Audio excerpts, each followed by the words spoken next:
Bapakku datang menyembahmu di sini. Ku percaya kau ada bagiku. Bapakku datang, Bapakku datang menyembahmu di sini. Ku percayakan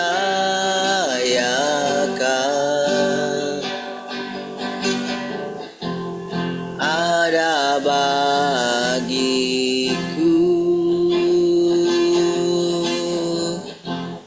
Tak usah ku takut, sebab kau sertaku.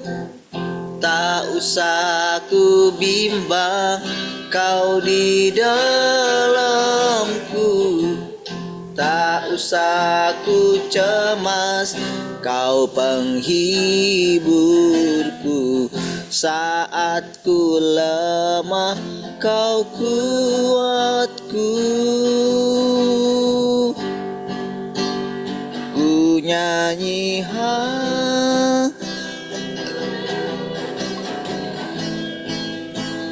ku nyanyi haleluya.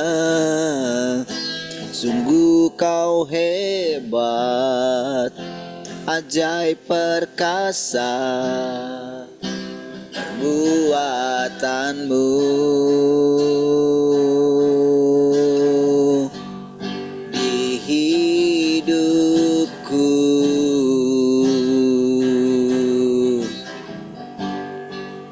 Bapakku datang,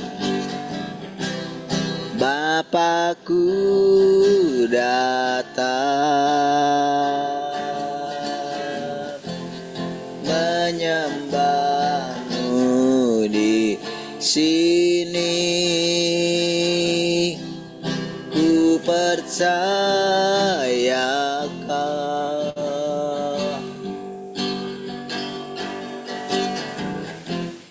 ada bagiku.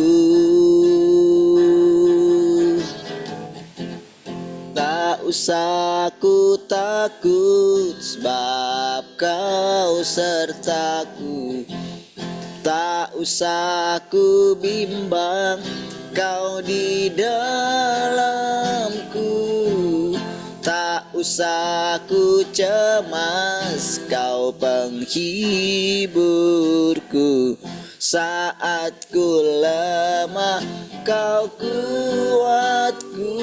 Tak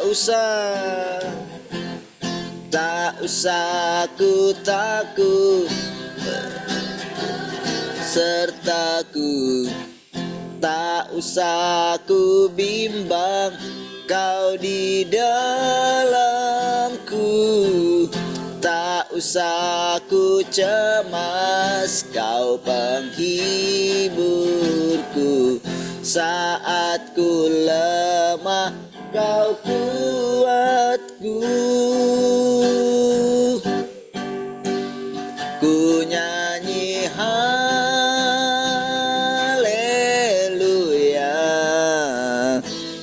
Ku nyanyi haleluya.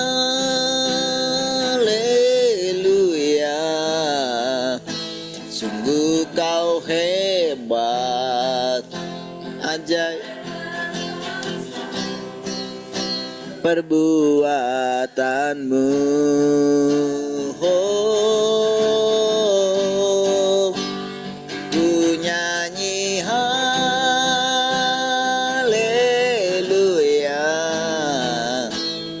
Ku nyanyi haleluya.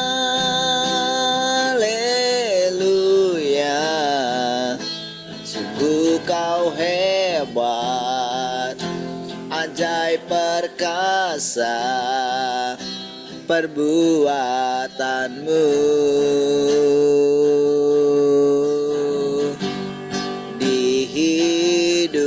hidupku.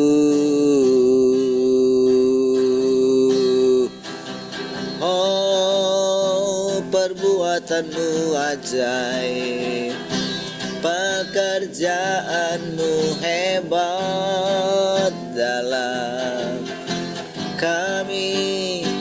Biarlah kami dapat memandang Engkau. Oh,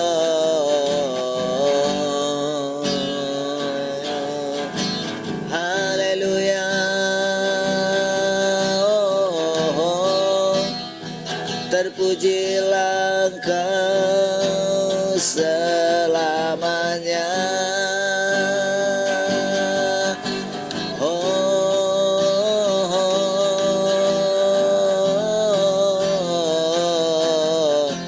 Engkau sangatlah baik Tuhan.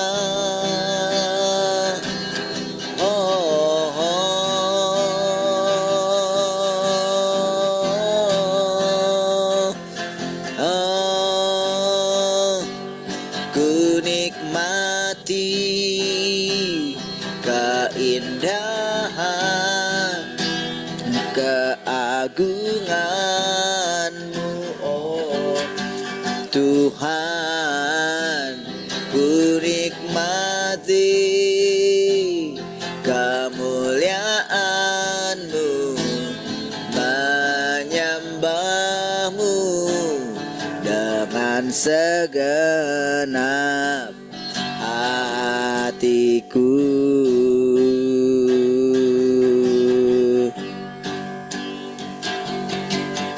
Rindu selalu bersamamu, tinggal di dalam kediaman-Mu, oh Tuhan. Sebab ku sukai hadirat-Mu, tak ingin ku terpisahkan dekat dengan-Mu. Itu yang ku rindukan,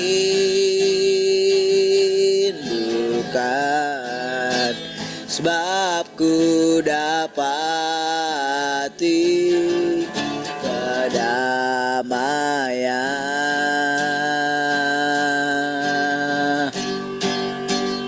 Ku nikmati keindahan dan keagungan-Mu, oh Tuhan.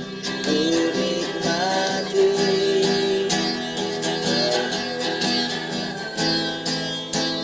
menyembah-Mu dengan segenap hatiku.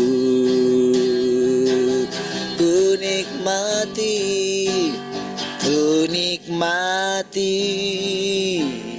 keindahan dan keagungan-Mu, oh Tuhan.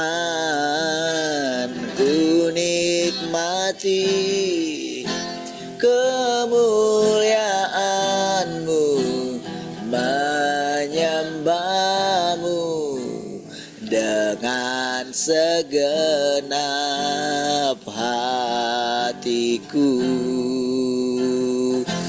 Oh, menyembah-Mu dengan segenap hatiku.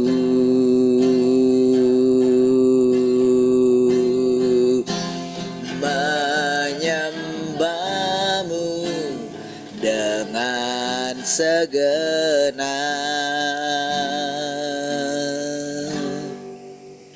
hatiku.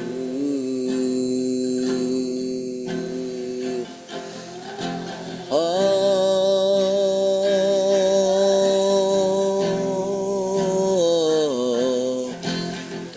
Terpujilah Kau Tuhan selamanya. Terpujilah Engkau, oh,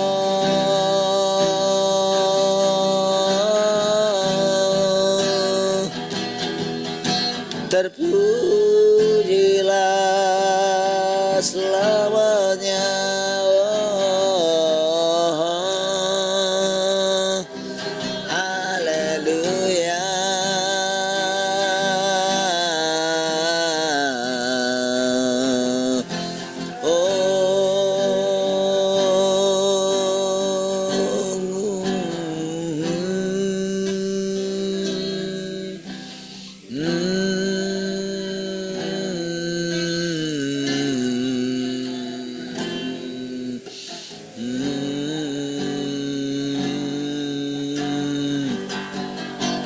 Di hadirat-Mu aku puas, di hadirat-Mu aku bebas, di hadirat-Mu ada terang kehidupanku, pernyataan kuasa kekuatan-Mu.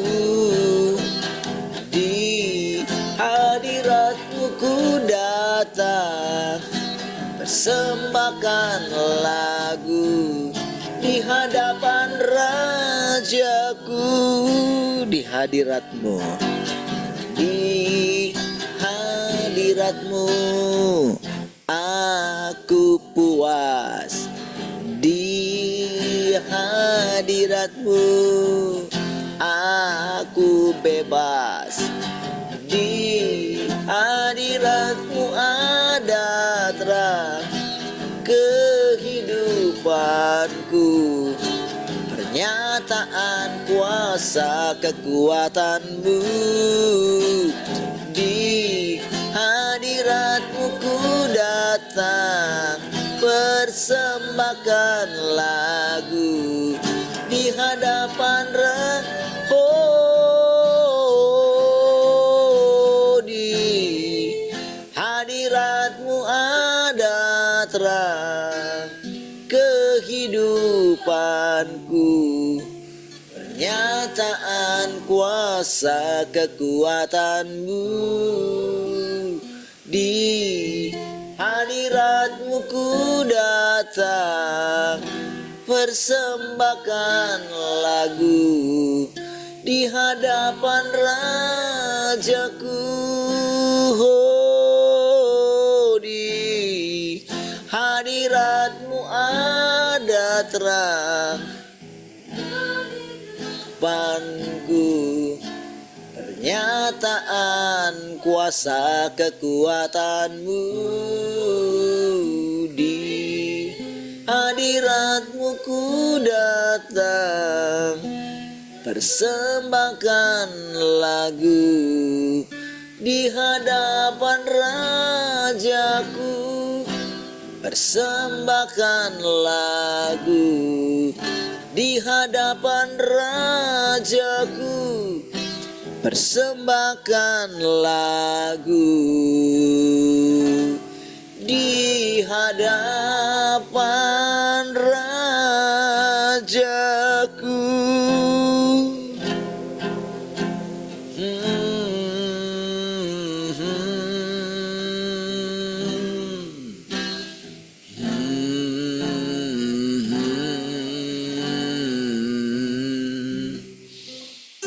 Haleluya, terima kasih Tuhan, kami bersyukur pagi hari ini. Kami merindukan Engkau Tuhan. Tiap hari kami tidak bisa hidup tanpa Engkau Tuhan.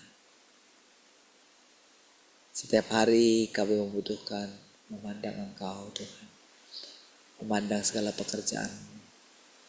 Tuntunlah kami kembali pagi hari ini untuk kami dapat memasuki apa yang harus kami masuki, supaya kami dapat memandang pekerjaan-Mu, sehingga kami dapat mengerti apa yang menjadi kehendak-Mu, apa yang sudah Engkau rancangkan bagi setiap kami. Terima kasih Tuhan, kami bersyukur Engkau yang memenuhi hati kami dengan rasa lapar dan haus akan Engkau Tuhan. Terima kasih Tuhan, kalau setiap pagi kami boleh ada di hadapan-Mu Tuhan, itu semata-mata karena anugerah-Mu saja Tuhan. Terima kasih atas pilihan-Mu, atas hidup kami yang tidak bisa kami tolak Tuhan. Itu pun anugerah Tuhan. Terima kasih. Biarlah kesukaan akan persekutuan dengan Engkau itu menjadi kesukaan kami. Dan semakin hari kerinduan kami akan Engkau semakin meningkat ya Tuhan. Terima kasih. Engkau melepaskan kami dari kegelapan Tuhan. Engkau menyelamatkan kami Tuhan. Engkau terus memurnikan kami Tuhan. Bahkan Engkau menyempurnakan kami supaya kami dapat menjadi bagian dari diri-Mu sendiri Tuhan.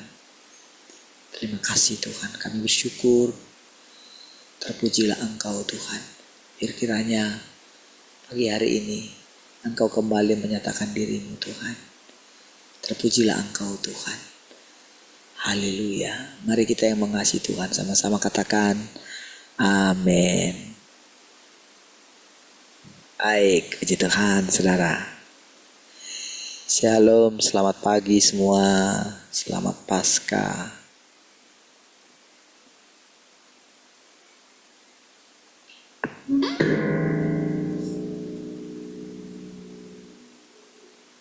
Shalom, selamat pagi semua. Shalom, pagi semua.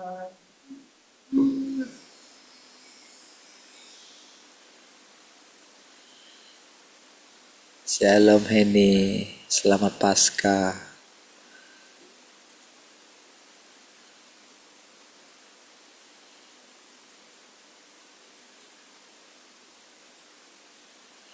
Baik, puji Tuhan. Bagaimana suaranya? Masih ada angin nggak? Kalau nggak ada saya setting di awal. Bagaimana suaranya? Oke. Oke, Pak. Baik. Yang di radio ada?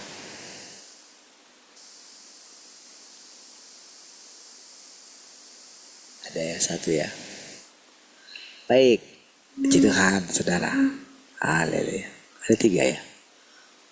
Baik, puji Tuhan. Selamat pagi juga yang di radio ya. Baik. Haleluya.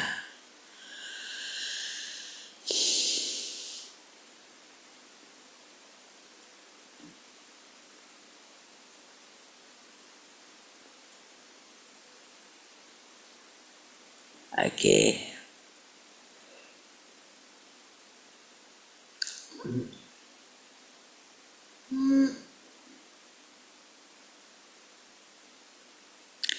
Mereka nyaris tidak mengetahui apapun tentang tata krama, apalagi dasar-dasar tentang cara berperilaku. Nah, kemarin dikatakan kalau manusia itu seperti itu ya, seperti manusia primitif ya. Banyak dari mereka adalah para saudari yang masih muda.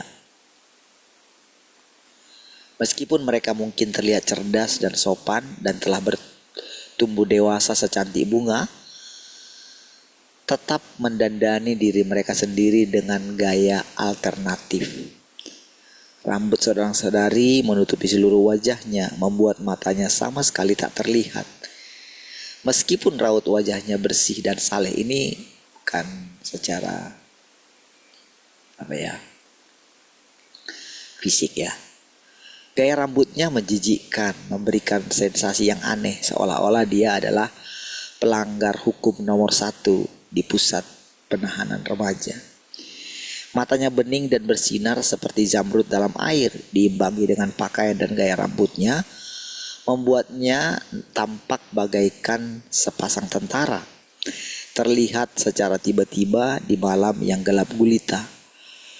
Sesekali berkedip dengan cahaya yang sangat menyilaukan dan menimbulkan kengerian dalam hati manusia.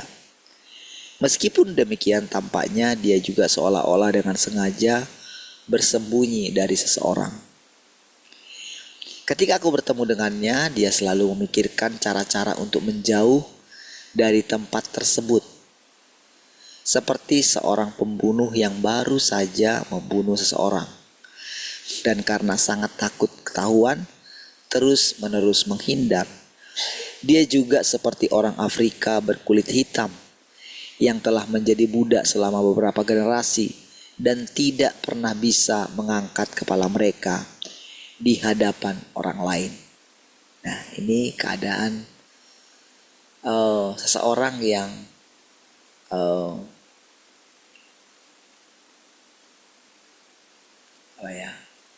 tidak mengalami pertumbuhan gitu. Lebih tepatnya begitu ya. Atau belum memiliki jalan masuk ke dalam pekerjaan Tuhan gitu. Yang berarti kan tidak melihat pekerjaan Tuhan gitu. Tidak melihat penampakan Tuhan. Itu maksudnya ya, digambarkan di situ. Lagi. Rangkaian perilaku ini hingga cara orang-orang ini berpakaian dan berdandan akan membutuhkan waktu beberapa bulan untuk diperbaiki. Selama ribuan tahun, orang-orang Tiongkok telah menjalani kehidupan sebagai budak. Dan hal ini telah begitu membatasi pikiran, pemahaman, kehidupan, bahasa, perilaku, dan tindakan mereka hingga mereka tidak memiliki kebebasan sedikit pun. Jadi budaya telah membuat mereka, dia telah memperbudak mereka gitu. Belum lagi diperbudak oleh filosofi-filosofi gitu ya, falsafah-falsafah hidup dari nenek moyang mereka gitu. Sehingga semua gambaran yang tadi, saudara, itu adalah gambaran kehidupan yang nyata gitu. Memang seperti itu, saudara, keadaannya. Sulit sekali lepas dari situ. Saudara, kenapa diambil? Kenapa Tuhan harus datang di Tiongkok? Gitu ya. Kedua kali itu adalah karena untuk menggenapi memang gitu. Untuk menggenapi bahwa dia harus diturun di tempat yang paling hina, yang paling rusak gitu. Diperbudak oleh ingin terhormat gitu ya. Itu jadi ajaran-ajaran nenek moyang gitu, itu sangat kuat sekali gitu. Bahkan mereka harus terus memuja-muja nenek moyang mereka gitu. Dan terus melibatkan nenek moyang mereka dalam kehidupan nyata mereka gitu. Ya, jadi sehingga yang lain-lain, segala perilaku, bahkan sampai boleh dikatakan tidak memiliki tata krama, katanya kayak gitu. Jadi sampai memang benar-benar telah dibutakan, saudara, oleh ilah zaman ini, saudara. Itulah keadaannya di tempat seperti itulah Tuhan datang gitu. Dan sekali lagi menjadi manusia biasa gitu. Menjadi sangat sederhana sekali gitu. Jadi makanya, saudara, kalau dikatakan kedatangan Tuhan yang kedua kali, saudara, itu memang eh, kalau kedatangan Tuhan yang pertama saja itu sudah benar-benar menggoncangkan, apalagi kedatangan Tuhan yang kedua gitu. Cukup menggoncangkan adat keagamaan gitu.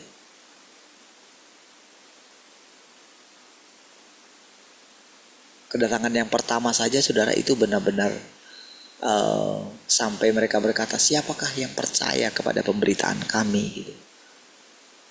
Apalagi kedatangan Tuhan yang kedua gitu. Itu sangat nyata sekali saudara. Makanya sering sekali dikatakan, walaupun kita baru berjumpa, namun kita sudah lama sekali bersama. Jadi walaupun kita baru mendengarkan kedatangan Tuhan yang kedua kali, yang membuka wawasan kita, wawasan yang baru dalam kehidupan kita, namun saudara, ternyata kita sudah berdampingan dengan Dia sebelum kita mendengarkan berita itu, sebelum kita mengakuinya. Dia sudah bersama-sama dengan kita. Hanya saja ketika kita menerima perkataan itu dan mempersiapkan diri kita,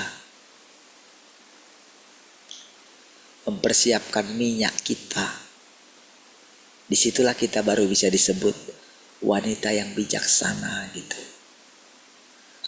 Yang mempersiapkan minyaknya, buli-bulinya yang berisi minyak gitu. Inilah yang membuat kita bisa terus maju bersama dengan Dia. Jadi kedatangan Tuhan yang kedua itu saudara, ada persiapannya gitu. Dan kita tidak statis, kita akan bergerak maju gitu. Jadi ibaratnya kita itu sedang melampaui segala zaman gitu. Jadi kalau misalnya perjalanan sejarah manusia ini dari Adam dan Hawa gitu ya, dari ketika mereka jatuh ke dalam dosa gitu kan manusia itu masuk dalam era kegelapan gitu. Nah, jadi ketika Tuhan datang kedua kali ini saudara, maka Dia membawa semuanya kembali. Jadi ibaratnya saudara, semua orang-orang yang sudah mati di zaman dulu gitu ya. Kalau Tuhan Yesus saja saudara membawa orang-orang yang ada di di zaman banjir Nuh itu saudara. Kan ibaratnya kan banjir Nuh itu kan adalah kuburan bagi semua umat manusia kan. Kan semua terkubur di sana kan. Kan kuburan-kuburan juga berarti kan tenggelam gitu. Jadi semua mereka dibawanya gitu. Jadi ketika Dia turun ke dunia orang mati, gitu. Ketika Dia masuk ke dalam kubur itu kan gitu. Ketika Dia masuk ke sana, maka Dia sudah masuk ke perut bumi gitu. Jadi nggak perlu harus digali lubang yang dalam untuk Dia masuk ke perut bumi saudara. Ya cukup dengan ada di situ, Dia mati gitu, maka Dia dianggap sudah pergi ke sana untuk membawa mereka bersama-sama gitu dalam perjalanan. Makanya diambil sampelnya saudara. Pada waktu itu saudara, ketika Tuhan Yesus bangkit pada hari Minggu itu, maka orang-orang mati juga bangkit saudara. Itu benar-benar bangkit ya secara fisik. Dan mereka menampakkan diri, mereka yang datang ke keluarga mereka gitu. Makanya dikatakan ibu-ibu telah menerima kembali anak-anaknya yang sudah meninggal gitu. Dalam kitab Ibrani itu, saudara. Jadi itu suatu peristiwa yang sangat luar biasa gitu. Tuhan Yesus baru 3 hari mati, saudara. Bagaimana dengan yang sudah ratusan hari, berapa tahun gitu kan? Kan dikatakan bangkit dari sana gitu. Dan menampakkan diri katanya gitu. Jadi asli ya. Bukan kebangkitan roh. Dia benar-benar bangkit dari antara orang mati. Makanya dikatakan hanya dia yang pertama bangkit. Supaya dia menjadi yang sulung dari semuanya. Lalu kan, setelah itu kan mereka tidak mengalami kematian yang kedua kan. Orang-orang yang bangkit itu. Kemana mereka? Ya pergi juga bersama dengan Tuhan Yesus. Kemana mereka pergi? Di mana mereka berada gitu. Jadi benar-benar saudara, firman-Nya itu kan benar-benar menghidupkan dunia orang mati gitu. Jadi semua mereka yang punya, jadi tentu hanya mereka yang mendengarkan suara anak Allah kan.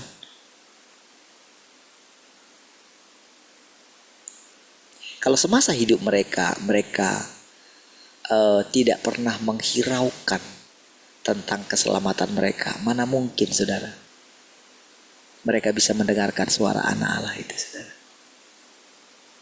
Dan kalaupun mereka mendengarkannya, mereka tidak punya minyak.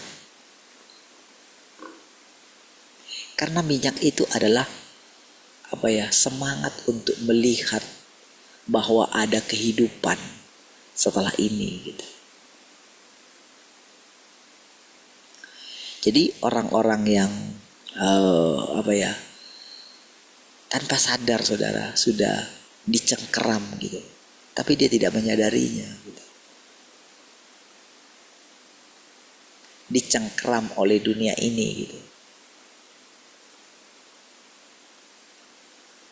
Kayak dipeluk erat-erat oleh dunia ini gitu.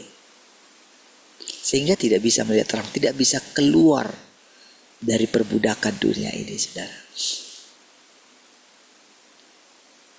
Jadi dunia ini, saudara, membuat berbagai macam cara gitu ya.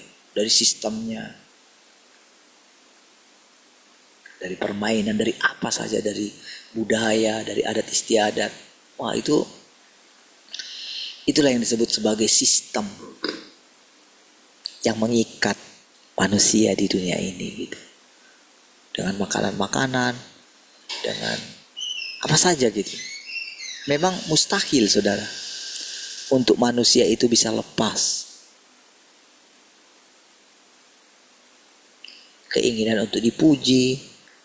Nah, itu lagi lebih halus lagi saudara. Dipuji menjadi seorang yang dermawan, menjadi seorang yang baik hati, menjadi seorang yang ramah, jujur gitu. Tapi ada ambisi di balik itu, saudara. Nah, itu lebih soft lagi, saudara. Menjadi seorang pemberani gitu kan, seperti Paulus, seperti Petrus gitu. Coba lihat. Nggak ada yang mereka takuti gitu. Makanya ketika Tuhan Yesus datang, justru Tuhan tidak tertarik.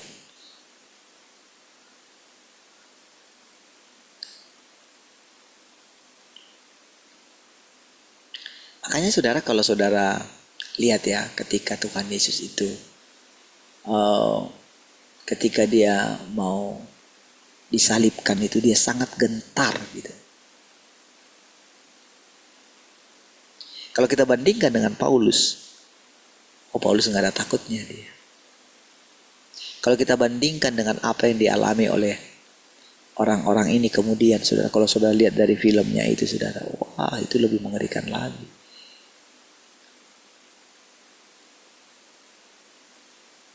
Ya, sangat hina sekali saudara.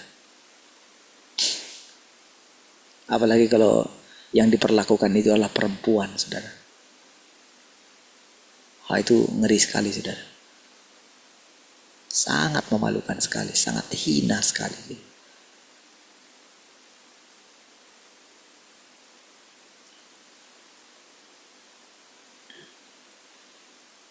Tapi saudara, Tuhan itu mungkin kalau kita lihat, kalau ini kan orangnya tidak kalau kita lihat mungkin Paulus nggak ada takutnya gitu, ya kan? Tapi Tuhan Yesus kita lihat dia normal sekali kan. Aku seperti mau mati rasanya gitu. Apakah Tuhan Yesus takut mati?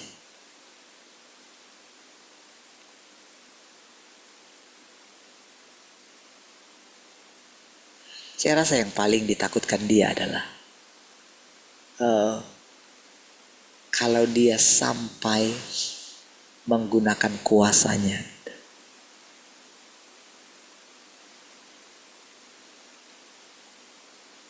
Ya kan? Dia menahan dirinya, menahan emosinya gitu. Apalagi dia mulai semakin dekat kan dengan bapaknya gitu. Jadi apa ya? Perasaan dia pada waktu itu adalah menahan kegeramannya gitu.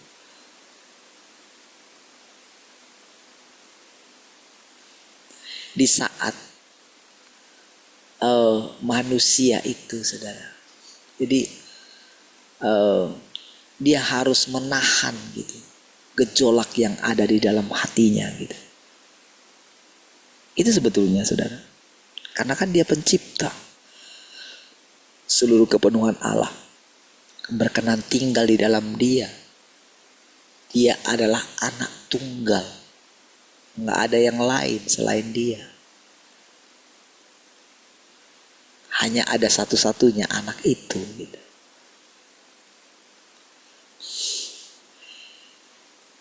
Bayangkan ketika dia benar-benar mengembannya gitu. Itu sangat ini saudara ya. Kalau kita bisa renungkan gitu.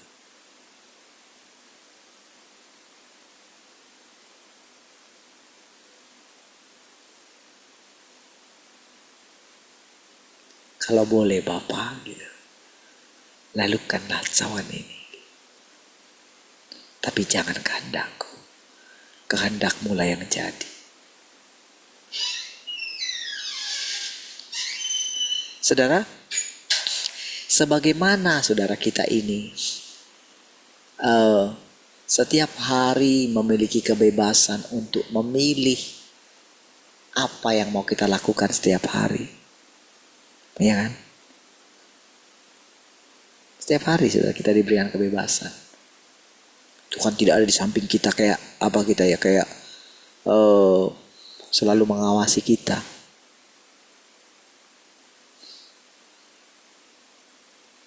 Jangan lakukan ini, jangan lakukan itu, jangan kamu pergi ke sana, nanti kamu ini kan gitu. Kalau anak kecil gitu, kadang di ini sama ininya saudara. Kalau dia benar-benar kayak dijagain terus, wah itu kan gak bebas. Tapi kita saudara, siapapun kita saudara, diberikan kehendak bebas untuk melakukan sesuai dengan pilihan-pilihan kita. Dan Tuhan nampaknya tidak ada di sana.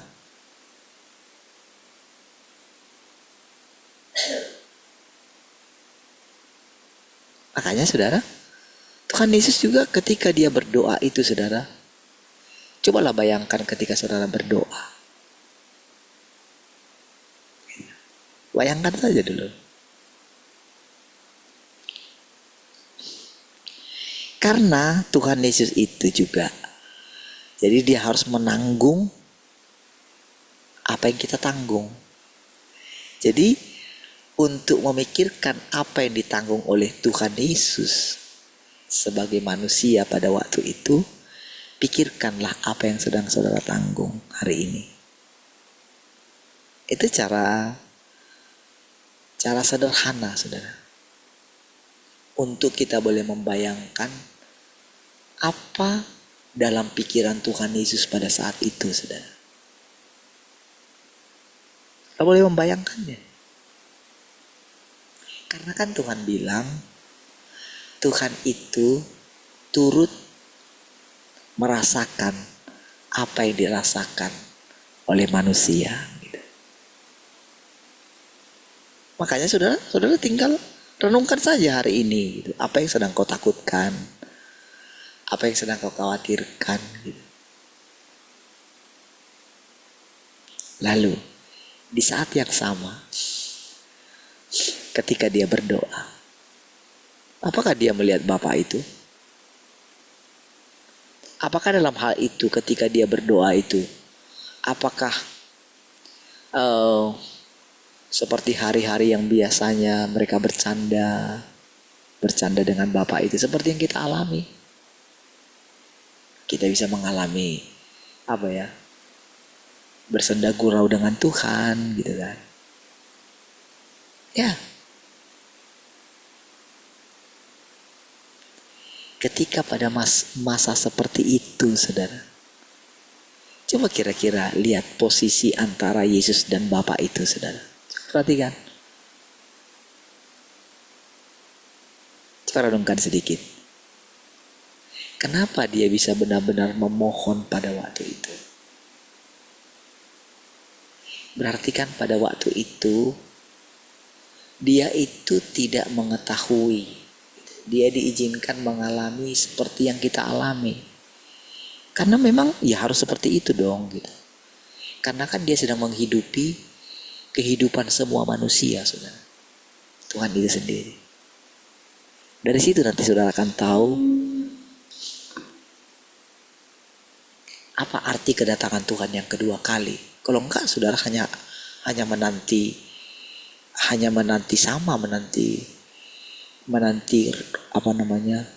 Tuhan yang tidak kelihatan itu.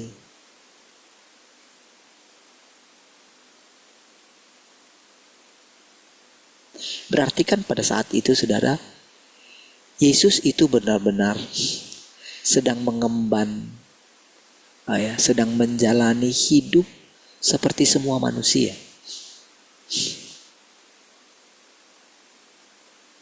Makanya kan pikiran Yesus pada waktu itu berarti kan boleh dong diubah. Gitu. Kalau boleh Bapa, lalukanlah cawan ini daripadaku. Gitu. Coba lihat ya, ketika dia mengatakan itu, saudara, apa yang ada di pikiran Yesus saat itu? Kalau saya katakan apa yang ada dalam pikiran Yesus, berarti apa yang ada dalam pikiran saudara pada waktu itu.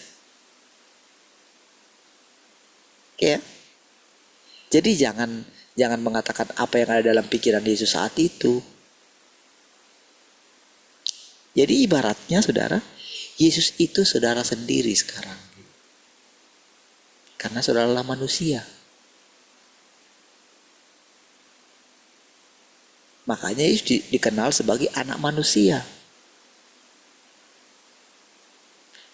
Jadi kira-kira seperti inilah caranya kita itu mengenali Tuhan itu, saudara. Oke, Roh Kudus membantu kita saat ini. Oke, lalu Roh Kudus menerangkan kepada kita. Perasaan Yesus pada waktu itu adalah ini. Oke, itu dalam pikiran saudara. Oke. Namun, pekerjaan itu tidaklah akan sempurna kalau dia tidak mengizinkan saudara mulai berpikir kalau aku itu sekarang. Pisahkan dulu. Roh Kudus itu kan anugerah. Makanya selalu dikatakan Roh Kudus itu sangat lembut gitu ya. Sangat sabar. Dia sangat mengerti tata krama gitu. Dia tidak akan bicara kalau dia tidak diminta bicara gitu. Iya, dia tidak menggurui. Dia sebagai seorang kayak ini loh saudara. Kayak anak raja gitu ya. Ada seorang anak raja, lalu dia dibimbing oleh seorang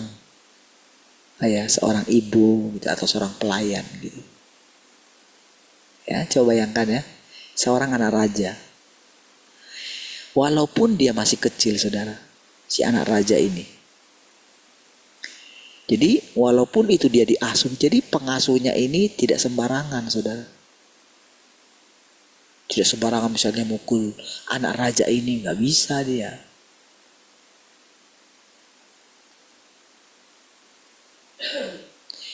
Kira-kira seperti itulah gambaran Roh Kudus di dalam kita. Bayangkan, coba bayangkan betapa rendah hatinya Roh Kudus itu gitu. Jadi beda saudara ya dengan manusia, roh manusia yang arogan atau iblis yang arogan gitu.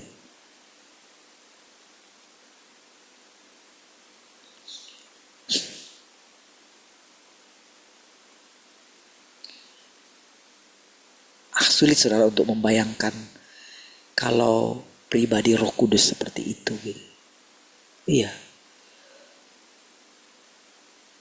Itu rasanya kita itu, saudara, rasanya itu malu sekali saudara.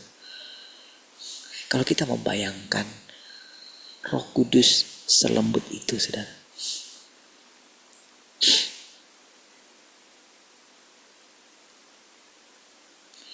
Dari situlah sebetulnya saudara manusia itu ditaklukkan.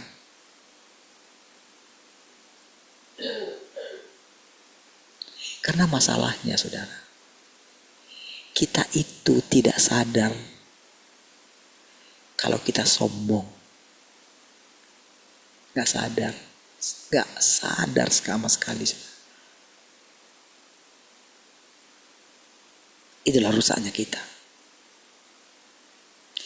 Jadi semua saudara, kalau misalnya dikasih gambaran seperti ini, kalau saya bisa menjelaskan kepada saudara. Saudara, Tuhan itu kayak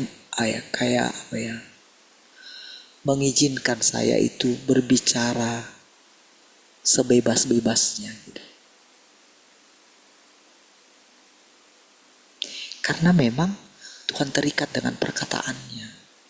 Coba dengerin ya. Dengerin setiap perkataan ini saudara.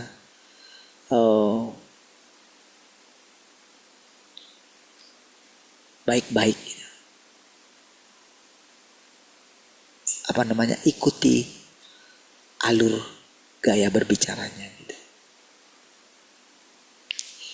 Saudara, karena setiap hari kita merindukan Tuhan, maka memang Tuhan yang akan ada di antara kita gitu.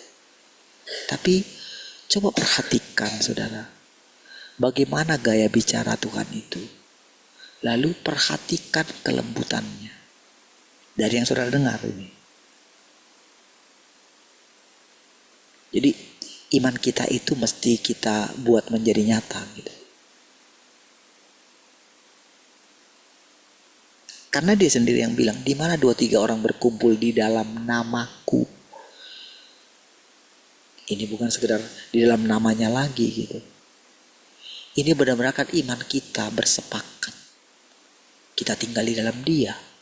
Dia tinggal di dalam kita. Apalagi yang kurang. Sekarang bagaimana mewujudkan dia di dalam kita dan kita di dalam dia. Itu yang penting. Bukan menghafal-hafal itu saudara. Menghafal itu sudah cukup lah gitu. Merenung-renungkan itu sudah cukup lah gitu. Sekarang tinggal menghidupinya gitu. Inilah jalan masuk. Tapi kalau kita masuk kerajaannya itu lebih luas dari bumi ini saudara. Kerajaannya itu jauh berkali lipat lebih luas. Kalau saudara pernah mungkin terpukau, kalau saudara melihat di YouTube tentang kota inilah, kota itulah, segala macam. Ada yang kota yang indah, ada yang ini, ada yang... Kalau misalnya ada itu di Swiss gitu ya, satu perkampungan gitu, di mana karena kurangnya populasi penduduk Swiss itu saudara, sampai pemerintah itu mengeluarkan dana gitu untuk satu keluarga misalnya yang mau tinggal di perkampungan itu. Jadi kalau kepala rumah tangga dia dikasih uang sama negara itu kira-kira 350 juta. Lalu kalau dia punya anak, kalau satu anaknya per anak itu dikasih 150 juta per anak. Jadi satu keluarga itu bisa mendapatkan mungkin lebih dari 1 miliar gitu untuk mereka tinggal di situ. Tapi minimal tinggal itu 10 tahun gitu. Itu kan kalau di ini kan itu kan suatu apa ya? Wow.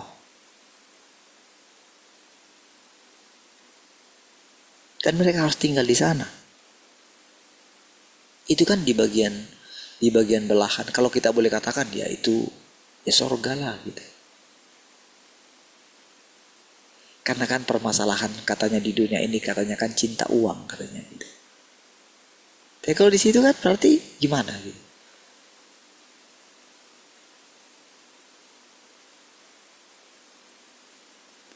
Kalau misalnya ada yang baru tertangkap itu dia sampai punya triliunan gitu, sampai itu yang suaminya artis itu, yang dia artis itu, yang suaminya baru ditangkap itu,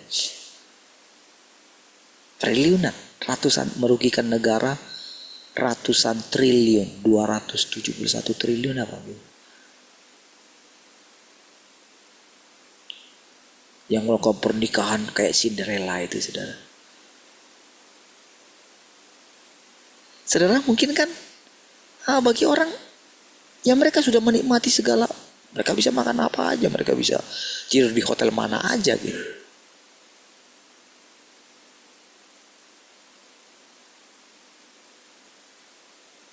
Oke. Tapi saudara, kerajaan yang sedang kita masuki jauh lebih mulia dari itu semua. Iya. Kalau itu kan pada akhirnya akan apa ya, ditangkap juga kan. Kalau misalnya seperti yang tadi juga, kalau dia nggak bisa tinggal di sana, kalau tidak lewat dari 10 tahun gitu, maka uangnya semua harus dikembalikan gitu. Istilahnya kalau sudah terpakai oleh dia gitu uang itu, berarti kan dia harus kembalikan semuanya. Berarti kan ibaratnya kayak dia di penjara juga di tempat itu kan. Tapi kerajaan yang sedang kita masuki ini baru kita memasukinya. Jadi ibaratnya kita itu kayak dilahirkan kembali saudara. Untuk memasuki kerajaan yang sangat mencengangkan ini. Di satu sisi, masa lalu kita masih mengikat kita. Tabiat-tabiat kita yang sudah berulang-ulang kita lakukan sepanjang hidup kita, itu masih tinggal di dalam kita. Itulah yang menahan manusia. Tabiat daging kita, kesukaan daging kita, karakter yang mengikuti kita, itu masih mengikat kita.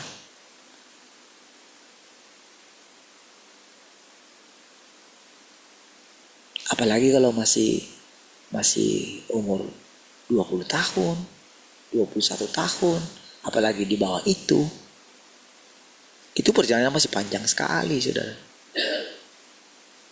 Dia masih harus melewati.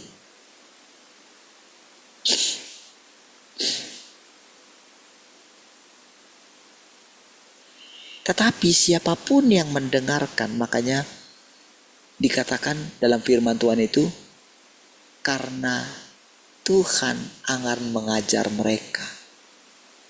Sampai kepada bayi-bayi sekalipun Tuhan mengajar mereka. Jadi siapapun bisa. Orang yang lebih muda sekalipun gitu, bisa. Bisa melampaui umurnya. Karena sekarang bagi Tuhan itu, umur itu tidak begitu penting lagi. Umur secara fisik, secara manusia, normal, tidak begitu penting lagi.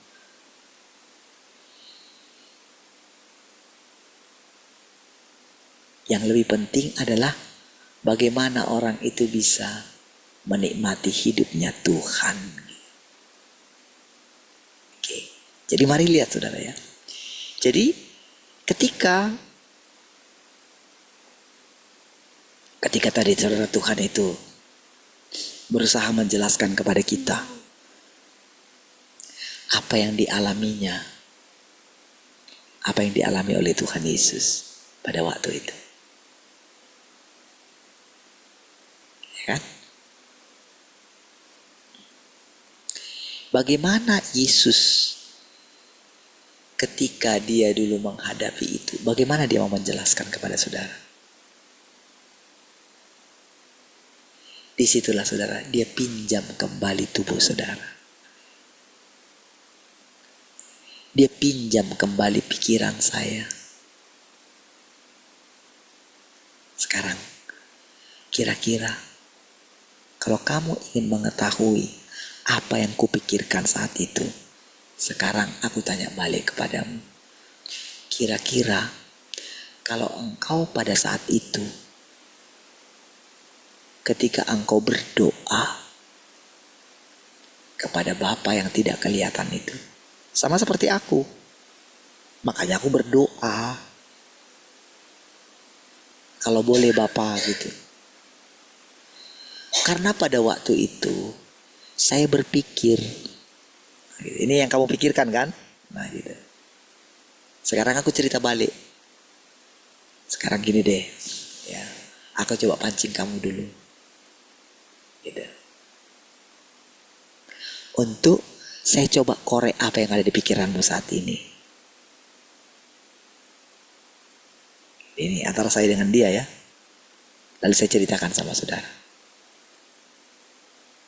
Antara saya dengan Tuhan Yesus itu. Ingat ya, ini Tuhan Yesus, bukan Bapa. Kita kesampingkan dulu sebentar Bapa ini gitu. Ini namanya persekutuan. Cobalah ungkapkan kata Tuhan gitu. Kata Tuhan Yesus ini untuk memisahkan saya dengan Tuhan Yesus di sini. Kan sulit kan? Kita untuk mencari itu di sini kan sulit kan? Karena sekarang ini benar-benar, oh dia melupakan entah siapa kita, melupakan kejengkelannya terhadap saya, dilupakan untuk saat ini gitu. Karena tujuan dia, karena kan kalau masalah kesalahan saudara, aku sudah tanggungkan itu, kamu mesti pegang itu gitu. Sudahlah, percayalah katanya. Walaupun dosa merah seperti kermisi, untuk apa yang kau lakukan di masa depan pun, percayalah sekarang, aku sudah menanggungnya. Jadi dalam hal ini sekarang, ayo seperti gak ada masalah antara aku dengan engkau. Supaya kamu bisa ngerti, gitu kata Tuhan. Jadi ketika Tuhan Yesus itu mencoba, ini saudara, kasih saya kebebasan kan? Gitu ya Tuhan ya. Seindah itukah persekutuan ini Tuhan? Oke kalau begitu, mari kita lanjutkan Tuhan. Itu kata saya. Gitu. Jadi saudara, coba perhatikan ini ya. Perhatikan cara saya bicara ini saudara. Saudara juga bisa nanti melakukannya gitu. Ya, tapi mari dengarkan persekutuan saya gitu. Oke. Lalu coba. Sekarang coba aku korek ya, kata Tuhan gitu. Kan kamu masih sungkan gitu. Kamu takut salah mungkin kan? Tapi sekarang ini, aku coba ya, aku korek apa yang ada dalam pikiranmu. Kan ketika dikorek itu berarti kan saya ceritakan apa adanya, apa yang ada dalam pikiran saya. Kan itu maksudnya.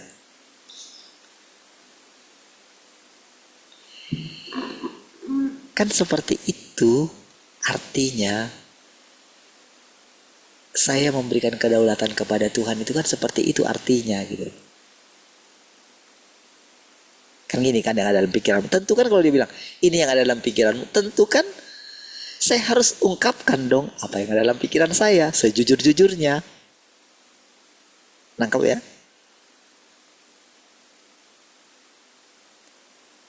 Apa? Siapa yang chat ini? Ada apa? Ada angin lagi nggak? Saya nggak lihat tadi. Nah kan, makanya kalau kayak gitu, lihat mami. Kalau pas ada kayak gitu, dibacain. Kadang kan papi nggak lihat. Tadi kan nggak ada kan anginnya kan? Sekarang sudah nggak ada? Masih ada? Sudah ya? Udah hilang. Ya saya sudah robot. Oke, baik. Kita lanjutkan dulu ya.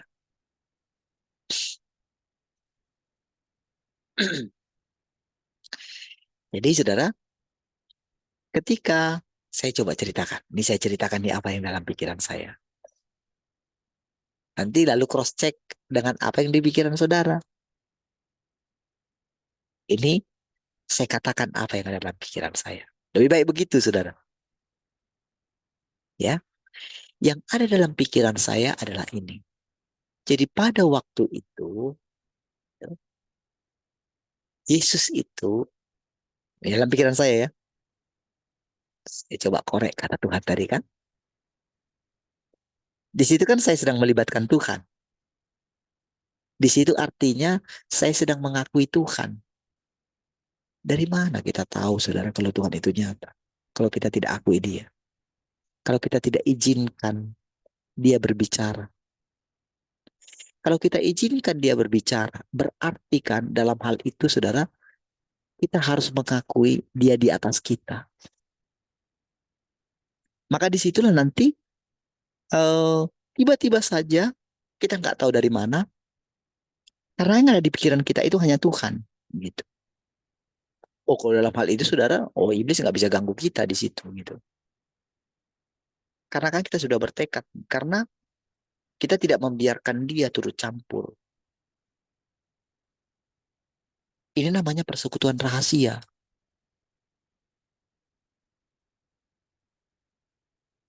Saudara, kalau orang menyadap, kalau misalnya dalam satu pembicaraan gitu, walaupun misalnya pembicaraannya itu salah, atau misalnya mereka membicarakan tentang persekongkolan misalnya gitu ya, di tempat yang tersembunyi.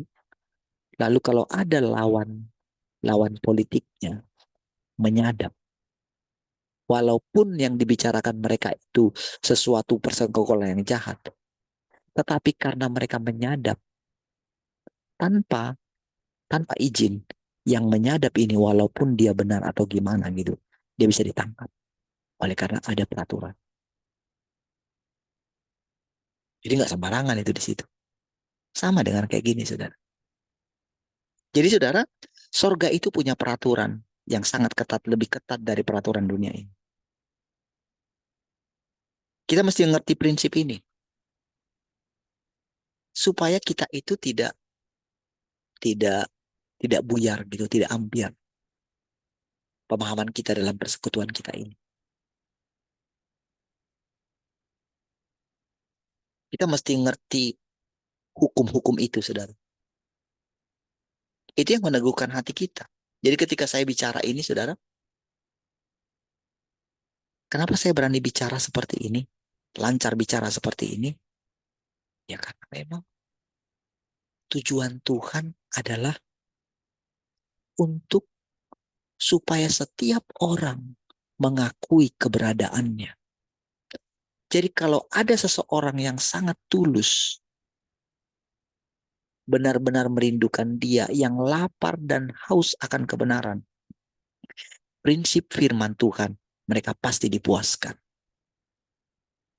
Saudara mesti punya iman yang sederhana seperti itu. Jadi kalau saudara benar-benar mengakui Tuhan di dalam dirimu, maka yang hadir di sini adalah Tuhan itu sendiri. Seperti yang ada di hatimu. Ingat itu ya prinsipnya ya. Tidak akan menyimpang dari situ. Dalam hal ini iblis tidak bisa mengganggu kita. Ini tegas itu. Makanya saudara Tuhan Yesus harus, jadi ketika misalnya iblis itu coba masuk ke dalam pikirannya Petrus, langsung hanya engkau iblis. Oh kalau seperti itu saudara itu nggak bisa itu iblis. Makanya sama dengan seperti ini saudara. Ketika dia coba menjelaskan kepada kita seperti ini, kan dia pakai nih saya nih. Kan saya sudah lama bilang sama Tuhan, silahkan Tuhan. Karena kan gak ada yang mau Tuhan. Lalu dari siapa saya mendapatkan penjelasan? Gak ada yang mau kok. Kalau saya boleh memilih, biarkan yang lain yang akan menjelaskan ini kepada saya. Saya akan dengarkan. Dan saya sudah terima orang ini, pribadi ini, menjelaskan kepada saya. Karena saya tahu tuh, orang ini adalah engkau sendiri. Gitu. Itu prinsipnya, saudara.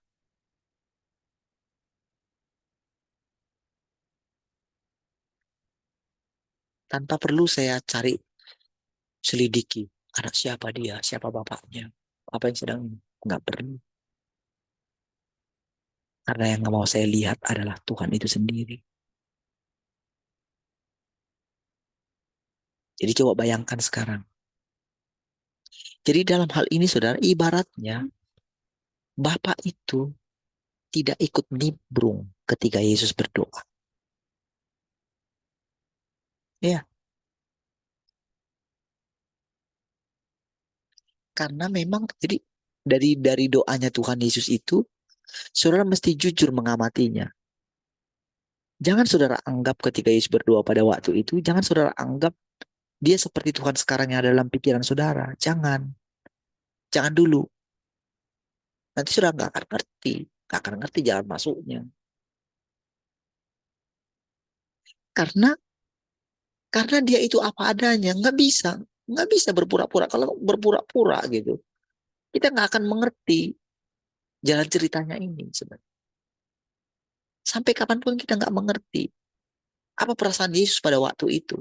Apa perasaan Bapa pada waktu itu. Nggak akan ngerti. Nanti begitu kita coba memikirkan gini. Kira-kira perasaanmu Bapak waktu itu gimana? Disitulah Bapak itu kasih balik sama kita. Kira-kira kalau kamu sebagai seorang Bapak, gitu, kira-kira apa yang ada dalam pikiranmu saat itu? Baru kita mengetahui sedikit. Kamu kan akan begini. Kamu akan begini. Kamu akan begini. Bapak manakah di dunia ini? Kalau anaknya minta roti, dikasih batu. Gak mungkin kan?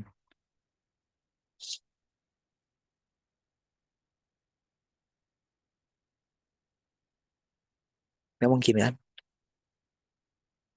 Pasti dia akan memberikan roh kudusnya kepada yang memintanya. Lihat itu saudara. Dari perkataan Tuhan Yesus itu, apa definisimu tentang Roh Kudus? Itu. Iya kan? Karena Tuhan Yesus yang ngomong. Kalau manusia telah membuat Roh Kudus itu A, B, C, D. Itu doktrin.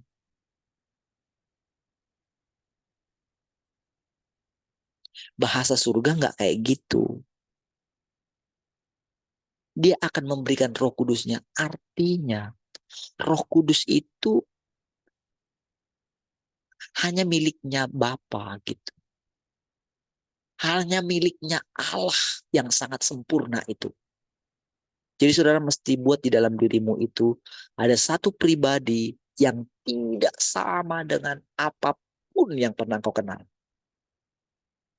Kemurniannya, kekudusannya, kebaikannya, kasihnya. Nggak ada yang seperti dia. Saudara mesti punya pikiran seperti itu dulu. Tapi sekarang ketika dia berfirman, dia mau menyatakan dirinya. Kapan kita bisa melihat Allah? Kalau hati kita suci. Jadi sekarang ketika diajukan pertanyaan ini, sucikanlah hatimu. Makanya saya sucikan hati saya. Bagaimana caranya? Saya terima firman Tuhan. Apa itu?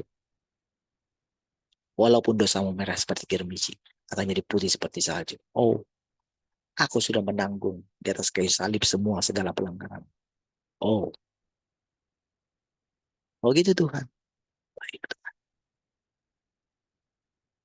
Kan di dalam dirimu kan engkau merindukan.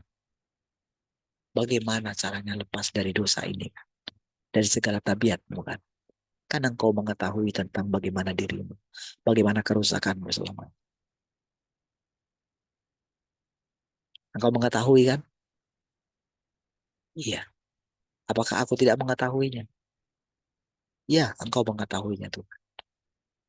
Lalu, kalau aku tidak hukum engkau pada saat itu, kira-kira karena apa? Sekarang aku tanya lagi. Kira-kira maukah engkau terus melakukan segala yang tidak baik itu terus-menerus? Perhatikan gejolak yang ada dalam dirimu. Ini katakan pada diri saya sendiri. Tidak mungkin lah Tuhan. Tapi kan pada kenyataannya, apa yang kau jalani? Iya Tuhan. Oke? Seperti itulah setiap orang menghadapi dirinya sendiri. Makanya sampai Yohanes itu menangis kan. Karena tidak ada yang bisa membuka gulungan kitab itu katanya. Jangan takut. Karena singa dari Yehuda sudah menang. Oleh karena singa dari Yehuda itu menang, maka kita menjadi menang. Tetapi kita tidak menang serta-merta. Kita mesti menjalani. Makanya dikatakan kita itu mesti menang. Hanya para pemenang yang bisa memasuki kehidupan yang dijanjikan oleh Tuhan itu. Hanya seorang yang punya mental pejuang. Ku berjuang sampai akhirnya. Kau dapati aku tetap setia. Coba lihat saudara. Lalu Tuhan Yesus mengatakan, kalau boleh Bapa, lalukanlah cawan ini daripada aku.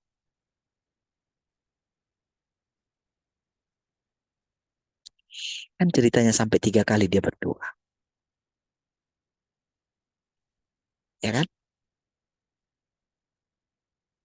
Mengucapkan doa yang sama. Kira-kira dalam hal itu, kira-kira kenapa Yesus pada waktu itu tidak bisa langsung tahu apa yang menjadi kehendak Bapaknya. Sampai 3 kali loh dia berdoa. Sama kan dengan Petrus kan.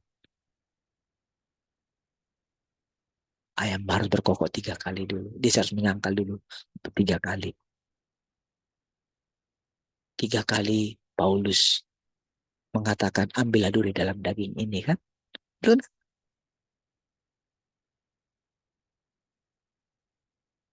3 kali Tuhan bertanya kepada Petrus, apakah kau mengasihi aku lebih daripada yang lain?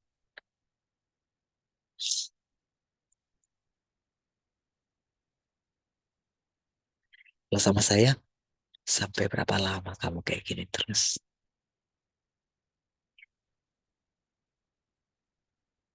Jadi ketika saya rasanya sudah apa ya, rasanya saya malu gitu ya.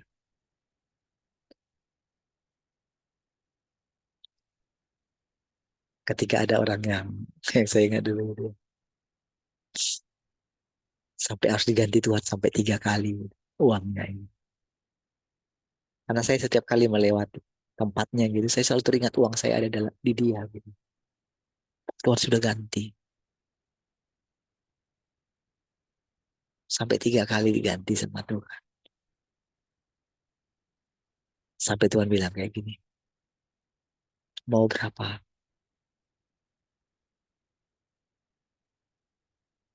Mau berapa kali? Saya malu sekali, saudara. Makanya ketika dia bilang, ketika dalam hati saya tiba-tiba ada dalam pikiran seperti itu. Bisakah kamu datang kepadaku tanpa bawa masalah? Oh, di situ langsung saya bangkit loh, saudara. Iya, saya benar-benar bangkit. Oh ya, oke, gitu. Kalau saya ingat itu, benar-benar saya menghadapi perkataan itu. Jadi saudara, cara Tuhan itu ngajar saya itu unik sekali, saudara. Iya, makanya saya berani makin makin lama, makin bebas bicara kepada saudara. Karena Tuhan kasih kebebasan kepada saya. Dan saya menikmati perubahan dalam hidup saya gitu. Walaupun masih jauh rasanya gitu. Tapi saya benar-benar menikmati persekutuan dengan dia. Baik, gitu kan? Sudah jam 6 soalnya. Sampai ketemu nanti kita ibadah Paskah ya. Mari kita berdoa. Terima kasih Tuhan, kami bersyukur pagi hari ini. Terpujilah Engkau Tuhan untuk selama-lamanya. Haleluya. Amin.